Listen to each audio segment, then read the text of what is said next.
What is going on, everyone? It is College Football Talk, and I'm your host, Hunter DeLauder. And today is College Football Playoff quarterfinal preview. We're going to break down all four games and give our thoughts and predictions on the games. Make sure you guys are subscribing to the podcast.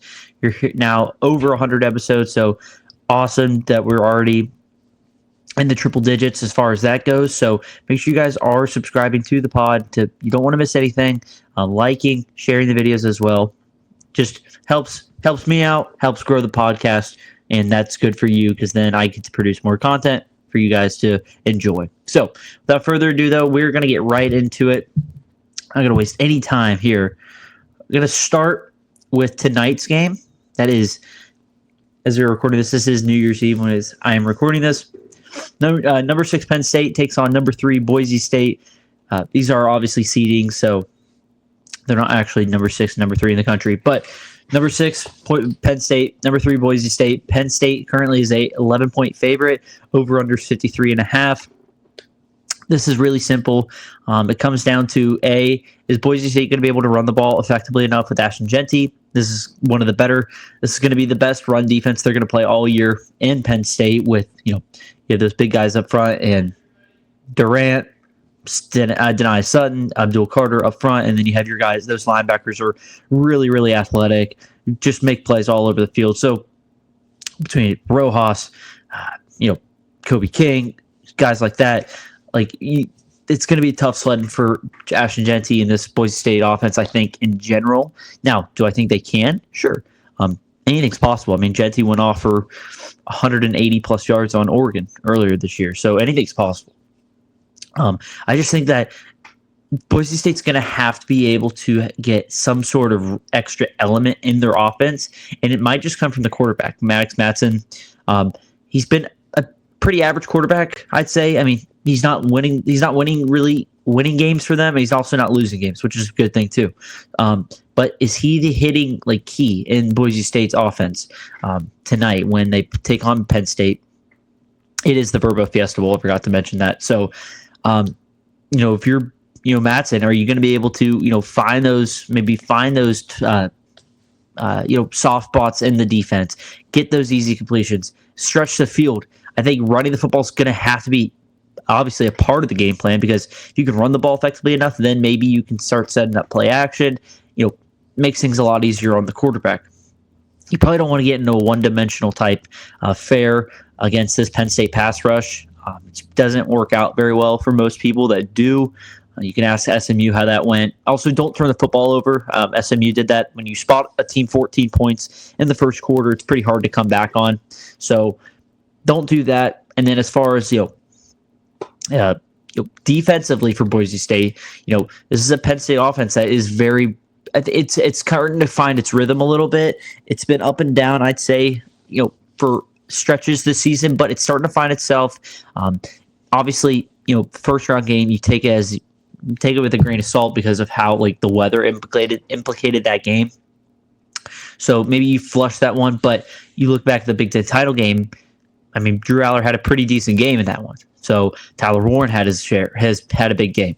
The running backs were all over the place. So I think this Penn State offense is finding its rhythm here down the stretch, which is always a good thing, especially, you always want to be playing your best football towards the back end of the season, and even more so when you're in the playoffs. So if you're Boise State, though, you're a top 5 team in sacks, but you're mediocre in pass rush. So, you're going to just have to be able to get home, and it's going to be tough.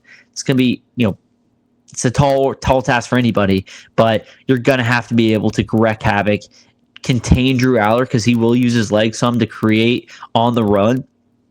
He's not going to really beat you with his legs, but he can extend plays with his legs, which is going to have to be something that Boise State's going to have to be able to identify and, contain for sure. So getting home is going to be the biggest thing. And then, just trying to limit the explosive plays. They're one of the worst teams in the country in explosive plays allowed. So I would they're going to have to be able to just keep everything in front of them, get pressure on Drew Aller. As far as Penn State goes, I think just the recipe doesn't change. Let's just, stick to the script, do what got you here, and you should be fine. I think Boise State's really got to be the team that's got to be able to, take it from Penn State. I think Penn State really has all the, on paper at least, like, is everything leans Penn State. Maybe outside of maybe like the running backs, but like everything leans Penn State. So Boise State's got to be able to steal it from Penn State. So all Penn State really needs to do is just play their game. Even if they play like their B- game, I think they'd be fine. So I like Penn State to win this. I just think Penn State's offense is going to overwhelm Boise State some. And if Boise State hasn't really played from behind very much this season, I just think that they're going to get caught maybe playing behind a little too much. And as soon as you dig a deep enough hole against Penn State, it's super, super difficult to get any sort of breathing room, any sort of life to come out of that hole. So I just think Boise State's in a tough spot here, even as the higher seed. I mean, maybe, listen, you get all this time off. Maybe they come out, punch Penn State in the mouth, and they play from ahead, which is going to be something they're going to have to do. And, it works out. So, but I like Penn State to win this one somewhere in the ballpark of probably like 30 to 20, maybe like 30 to 21, something like that. I think Penn State, the line's 11, so I guess maybe you cover that line. Obviously, that prediction says they don't. So in the prediction I do think Penn State's going to cover. So let me change my score. Let's go 34-21. There we go. I just think, like I said, Penn State's going to be playing from ahead. I think a little bit too much. They're going to get a hole, or they're going to give themselves enough breathing room, and Boise State's really going to never really have any life in this one. All right, we're going to move now to the New Year's Day games. Starting in Pasadena, California, we're the number 8 seed Ohio State Buckeyes, who took care of Tennessee in the first round, take on the number 1 overall seed and your true number 1 team in the country, the Oregon Ducks. Currently, Ohio State a 2-point favorite, over under 55.5. This is the Rose Bowl game. These two teams squared off back in October in a instant classic in Eugene, where Oregon won 32-31. So, we get the rematch. Obviously you kind of just have to look back maybe at that game and you say, okay, well, what do we take from that one? Looking at this one, well, last time these two teams met, Dylan Gabriel in this offense just took it to Ohio State's defense, which is something that anybody's been able to do this year. I mean, Ohio State has the number 1 scoring defense in the country. I mean, they do not let up points. They shut down teams. Obviously, Tennessee, Indiana earlier this year, even Michigan. Obviously, Michigan beat them, but, he held them to 13 points. So, I mean, it's really tough to score on Ohio State or just really do anything. So, Oregon being the only team that did that really shows how dominant of an offense Oregon has. And Oregon is the only team to score more than 17 points against this Buckeye unit or Buckeye defense. I mean, it just shows how good Dylan Gabriel played in that game. Even Jordan James, running back, had over 100 yards rushing. Tess Johnson had a really good game, but Evan Stewart was the big playmaker for Oregon in this game. So, is he going to be able to have a huge game? Obviously, Oregon's last game, Tess Johnson was the difference maker. He went off. I mean, he had over 150 yards receiving, a couple touchdowns. Like, he was all over the place. So, can Ohio State's defense step up and make plays that they've been doing the latter half of the year? Can they do that again? Can they do that against the team that they was running wild on them? Ohio State made a couple of good plays in that game, but for the most part, it was Oregon controlling, doing really whatever they wanted to do. But I think the biggest thing for Ohio State they're going to have to do, because Oregon's going to get their share. You just have to kind of accept that, I think. What you just got to be able to limit the big plays. I think this secondary is probably the one weak link on this unit for Ohio State, outside of maybe the safeties, but like the corners, I think are your weak links. So, you've got to be able to keep everything in front of you, limit the explosive plays. Because if you let Tess Johnson and Evan Stewart and, Trayshawn Holden go off, you're going to be, in a pickle. So, I would just say limit the explosive plays, and then you should be fine. I think the next thing, if you're looking from the Ohio State side, I think Will Howard, can he have another big game for Ohio State? I mean, as kind of conservative, nothing special he's been this year. He's had some big games when they've needed him to have a big game. Tennessee game, he played rock solid. The Oregon game, he played really well in that one. 326 yards, 2 touchdowns, 28-35. He made the crucial mistake at the end of the game that cost them. But outside of that, really, really good game. And Oregon's defense has struggled against playoff teams they've played this year. Oregon's played 3 playoff teams this year, and they have really struggled giving up points, giving up big plays on the ground and through the air. And, it's something that Ohio State, they can take full advantage of. They almost did in the first meeting. They can certainly do it now. Oregon, Boise State scored 34. Obviously, Ohio State scored 31. Penn State 37 in the last game. So can Will Howard certainly go out there and toss for 330 and 3 touchdowns and get a win? Yeah, of course he can. With those playmakers on the outside, Jeremiah Smith and Mecca Ibuka, yeah, you can. Will they? I'm sure Dan Lanning's going to be able to draw something up, be able to, maybe rewrite the wrongs a little bit that Oregon's defense played in that first meeting and just in general. But, you just kind of have to feel like both these teams are going to get their points. It's really just going to be either which team has the ball last, or which team doesn't make the crucial mistake. Because that is really probably going to be the telltale sign of this game, is which quarterback, which team in general just makes the crucial turnover or two. Who has the bad penalty that sets the other team up in really good position to win the game. I think if you're Ohio State as well, you got to be able to run the ball better. One of the more underperforming groups I've been saying all year in college football. So can they run the ball effectively enough? They had, in the first meeting, 141 yards rushing, which seems okay. When you dive deep into it, they only had 19 yards in the entire second half. That just can't happen. They've got to be able to consistently, for 4 quarters, run the football. With those 2 backs, they should have no problem running the football. So they've got to be able to establish the run game for the entire game, not just a quarter or 2. It needs to be for the full game. As far as predictions goes, I like Oregon here. I think Dan Lanning has quickly become one of the best motivators, best coaches in college football. You give him now a month to prepare for, Ohio State or Tennessee at the time. And now, everyone's recency bias is completely playing effect here.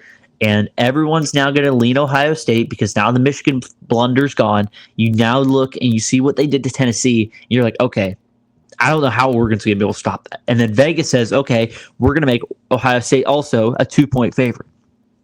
You don't think Dan Lanning's not noticing that? I think he certainly is. I think Dan Lanning's going to be able to draw up enough something where this Oregon defense steps up, creates the big crucial turnover or 2, and Oregon's offense is going to stay clicking. And I just think Ohio State, Will Howard, I think they're gonna have a good game, but they're gonna make that big mistake or 2 that's ultimately gonna cost them. I like Oregon to win this one in a high scoring affair, 34-30. All right, now moving on to the All-State Sugar Bowl, where number 7 Notre Dame, who wiped out Indiana, takes on number 2 Georgia. Over under 45.5. Georgia's currently a 1-point favorite. Georgia is 3-0 all time against the Fighting Irish, including a 1980 Sugar Bowl, which Herschel Walker, Vince Dooley and company that beat Notre Dame 17-10 to win the national title. So playing back in the same building that they won the national title in. The last time these 2 teams met was in 2019. In Athens. Georgia won that one, obviously. The big story in this one, obviously, is Gunnar Stockton's going to be getting the start for the Dogs. QB1 after Carson Beck went down in the SEC title game. He had successful surgery last week, so he's obviously out for the year. He's going to be with the team. He declared for the draft, so congrats on Carson Beck there. So Stockton steps in at QB1. Now, obviously, everyone's going to be circling around, Gunnar Stockton, like I've been seeing it all week. Like, can he step up, make enough plays? I mean, obviously you saw what he did in the SEC title game. He had the one crucial mistake, yes, but he kind of kick-started, re-jolted, gave this Georgia team life. Like, gave them, like, just, he gave Georgia something to rally around, gave them a spark that they really didn't have in that Texas game until he came in. And no, remember, they were losing when he came in. And so he was able to lead them back. So he's definitely got he's got what it takes, I think. And, obviously, you can bring up all this stuff, and obviously it doesn't matter until you go out there and, prove it on the field. It's going to be his first career start. What a way to make your first career start with season on the line. You dream of being a Georgia quarterback. Well, here's your shot, kid. So go out there and take it. So for Georgia, I think the keys in this game is get Stockton going early, easy throws to the tight ends, maybe the receivers, screens, some little, get him out, moving outside the pocket. I think getting him on the run gives him either the option of throwing it to the boundary or throwing it to wherever his guy is, but it also allows him to, if he needs to, use those legs, because that's something that he has that Beck doesn't. And that's his ability to run the football. And I think Stockton is going to be able to use his legs effectively enough to where maybe stresses this Notre Dame defense a lot. And, now Notre Dame has to worry about Stockton running the ball and as well as those running backs in the backfield. So getting easy throws over, just getting him into a rhythm is going to be huge, because you just want to give him some confidence. Don't want him going out there chucking the ball 50 yards down the field on the second play of the game, and then all of a sudden you're down, you're 0 for 1. Maybe then that leads to another incompletion or two. Then you're like, oh, geez, I haven't even, I'm 2 drives in and I haven't completed a ball yet. So just get him going early, get that confidence going, and then maybe start, expanding the playbook some. I think the run game's got to show up for Georgia. I mean, this is a must, especially with a young quarterback making his first career start. A must if you're Georgia. And that falls on Nate Frazier and Trevor Etienne. They've got to show up, show out. I think, you giving them a month has allowed Etienne to heal up, whoever else to heal up, Frazier, Branson Robinson, like any of these guys to get ready for this game. I mean, you've seen when Trevor Etienne, when he is healthy, how explosive, how dynamic he is wherever he's been playing. Like, he is one of the more explosive running backs in the country.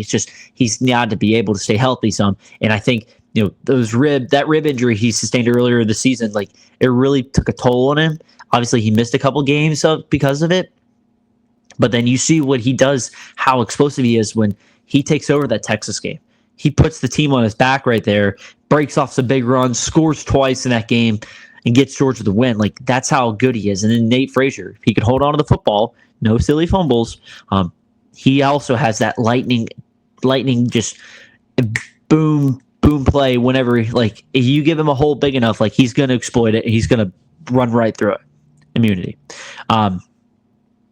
Notre Dame has a middle of the pack rush defense. And they're down their top defensive tackle, Riley Mills, who suffered a knee injury in the Indiana game. He's out for the year. He's obviously missing this game then. And so that's a huge loss for Notre Dame. That you can't just shake that. Like, that's a huge loss. That's like an Aaron Donald type loss. So, I mean, he's your leading sacker, tackles for loss, like their guy up front. And so you take him out of the equation now, it's along with all their other injuries, like, this really favors, I think, Georgia, especially in the trenches, that their offensive line, who's finally healthy against that banged up Notre Dame defensive line. I like Georgia in that category. I think, this is a veteran offensive line that knows how to take over a game. Has it not been consistent this year? Yes, that is very true. But I think when the chips are in the table, I think they're going to be able to establish a run game enough and take the pressure off of Stockton. Now, Notre Dame, avoid being one-dimensional on offense. They got to be able to run the football. Their offense circles around them running the football with those two rock star backs in Jadaria Price and Jeremiah Love. Not to mention Riley Leonard and his running threat. Notre Dame is a top 10 rushing unit. Georgia is 32nd in rush defense. So both these teams are middle of the pack in rush defense. But for Notre Dame, they got to be able to win first down. I think Notre Dame offense versus Georgia's defense, whoever wins first down, I think is going to really have success in winning this football game ultimately. Because if you're Notre Dame, you want to stay ahead of the chains here, which means, like, first down. You're picking up 4 to 5 yards. That way, now you're 2nd and 5. Then maybe you say you pick up another 3. Now it's 3rd and 2. See how, and then it's an easier conversion. Instead, Georgia blows up a first down play. It's 2nd down and 13. Now you're already behind. And then maybe you only get 2 to 4 yards back. It's 3rd down and 9. You see what I mean? And now you're going to put Riley Leonard, who really isn't known to be, a dual threat type quarterback at one of the highest levels. So do you trust Riley Leonard to beat you with his arm? I don't think Georgia's really too worried about that. I mean, what quarterbacks that beat Kirby Smart defenses are high-end dual threat quarterbacks. They can run the ball effectively enough and can just light you up over the top with the ball. And I don't think Riley Leonard's that. I think he's really good running the football. He's really hard to get down, veteran, savvy quarterback that's been there, done that. But I just don't think he's nothing special throwing the football. And they really haven't been tested a whole lot throwing the football. The one game that Notre Dame needed Riley Leonard to beat, win the game with throwing the football was the Northern Illinois game. And obviously that didn't work out very well. It was a late turnover in that game that ultimately doomed them. So can he be that guy? I think, but listen, like I said, it falls back on Jeremiah Love and Jadarian Price having success, because in staying out of those obvious 3rd down spots where you'd have to throw the ball, because Notre Dame is not very good at on 3rd downs. They're near the bottom half in 3rd down conversion rate. So if Georgia can get them backed up, I think that's going to be huge in who wins this game. And then force Stockton to make mistakes. He's a young quarterback making his first start. This is a very good secondary led by Xavier Watts, who has 6 interceptions on the year. And also you have Aiden Scholler back there who has 3. So this secondary can make plays. They will burn you. They will force some interceptions. And you obviously saw Stockton. If you can get pressure on him, get him, maybe rattled some. You saw what happened when Texas did it. He just threw one out there and it got picked off, nearly returned for a pick 6. Notre Dame can certainly do that. And I know Marcus Freeman and, what's his name? It's going to blank. I'm trying to think of their DC's name. It's not coming to me right now, but it will in due time. But they're going to be drawing up stuff or Al Gold. They're going to be drawing up stuff to get pressure on him. Again, losing Mills is huge there, but they're going to try to find ways to create pressure, get him uncomfortable, and throw one up. The worst thing you can do for your Stockton is to just throw one up, and he cannot do that. Forcing stuff that's not there, throwing stuff up that isn't there either. He's got to be able to understand, especially he can run the ball using those legs, getting positive plays each down, winning the play. No negative plays for Georgia. As far as score prediction goes, I like Georgia to win this one. I think Georgia has the advantage I think in the trenches. This is going to be a really physical game. I just like Georgia's offensive line a little bit more than I do versus that banged up Notre Dame defensive line, because if Notre Dame can't stop the run and you let Stockton kind of settle in, I think he's talented enough to make enough plays to score points. And Notre Dame has not faced a defense to this caliber in Georgia. And people want to rely back on the Georgia Tech game that both teams played. Well, Haynes King didn't play in that game against Notre Dame. So, take that for how it is. But Haynes King was able to has a much better throw of the football than Riley Leonard. And obviously he can run the ball better. So he gave Georgia fits. I just think Georgia's going to be able to, you give Georgia and Kirby Smart over a month to prepare for Notre Dame. Let's be honest, they weren't preparing for Indiana. They were preparing for Notre Dame. So you give them over a month to prepare, and add that in with all the extra bulletin board material that's been circling around. I mean, this is a Kirby Smart special. So I really like Georgia in the spot. I think, again, the winner in the trenches is going to win this game, and I like Georgia to do that. So give me the Dogs 30-17. All right, finally, number 5 seed Texas takes on the 4 seed Arizona State Sun Devils. This is the Peach Bowl. For Arizona State, it's going to come down to running the football with the wild Scadaboo. Scadaboo is averaging 130 yards a game rushing the football. Texas is a top 10 in rush defense.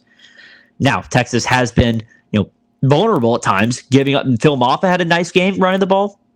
obviously Georgia and Trevor Etienne have run wild on Texas. So if Scadaboo can get going early, this is huge for Arizona State at controlling the clock, playing on your terms, not on Texas's terms, because you're going to be able to you're going to have to score points, but you're also going to have to be able to run the football enough. And I think getting pressure on yours is also going to have to be something to take into account. Texas's losses this year to Georgia, they've allowed 13 sacks in those two games combined. Arizona State, however, ranks 110th in sacks per game, which is not good. They're going to have to find a way to get pressure on yours because their secondary is not good enough. They're good at creating turnovers. That is very true because, I mean, they're ranked 6th in turnover margin, which means they're forcing turnovers. And Quinn Ewers has been vulnerable at throwing the football to the other team. Last 4 games, he has 4 interceptions the last 3 games.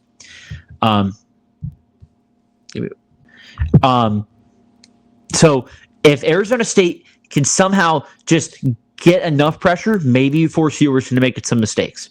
Because obviously he showed, again, he's not mobile enough to create, those off the script type plays. So if you can get him on, flustered some, he's going to float one up. You got to be able to take advantage of it.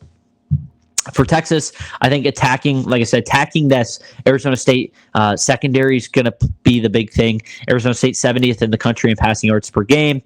Passing yards allowed per game. Texas is top 15 in pass offense with those guys on the outside. I think Bonds should be back in this one. He missed last week, but I think he should be back. But nonetheless, you still have Matthew Golden, Wingo, Silas Bolden, DeAndre Moore, and all of them. Big Gunner Helm, he's going to have the big game. And, you had those tailbacks in Blue and Wisner. So it should be a Texas, beatdown in a sense. Because I just don't know how Arizona State's going to maybe similar to Boise State. I just don't know how they're going to be able to keep up enough. But listen, Arizona State is more than good enough. Is much better than Boise State. I think they've showed that. Listen, you give them any chance at winning this game, just staying in the game, they will make you pay for it. And if I think Texas, which has been just so hot and cold offensively this season, like they'll put up 450 total yards of offense and they'll score 20 points. It's like, how'd that even happen? So you do that, Arizona State's going to be able to stay in this game. I think that line is way too big. I do think Texas will win this game, but I do think it's closer than people think. I like, 35 to 24, somewhere in that range. Obviously, it's going to be cover, but I mean, this could easily be a game in the fourth quarter, and you're like, how did we even get here? So, Kenny Dillingham, one of those other guys, like master motivator, he's going to have this team fired up, and I think Sam Levitt's going to have a big game. I know they're down one of their top pass catchers, but obviously he was down in the Big 12 title game, and they had no issue. But that was because Scadaboo was able to run the ball so well. So if he can get going, then they will have a chance in this game. But it's going to fall on if they can get him going in that game. And without further ado, guys, though, that is the end of the podcast. Please make sure you guys are subscribing to the podcast, liking, sharing, and subscribing. So let's follow me on YouTube and listen on Spotify. If you want to hit me up on the socials, at DeLauder Hunter on Twitter, and then Hunter.DeLauder83 on Instagram. We'll be back hopefully for recap. If not, we'll be back for the semifinal preview. But we should have a quarterfinal recap somewhere down the road this week. So keep an eye on that. Without further ado, guys, though, I'm Hunter DeLauder signing off. See you next time.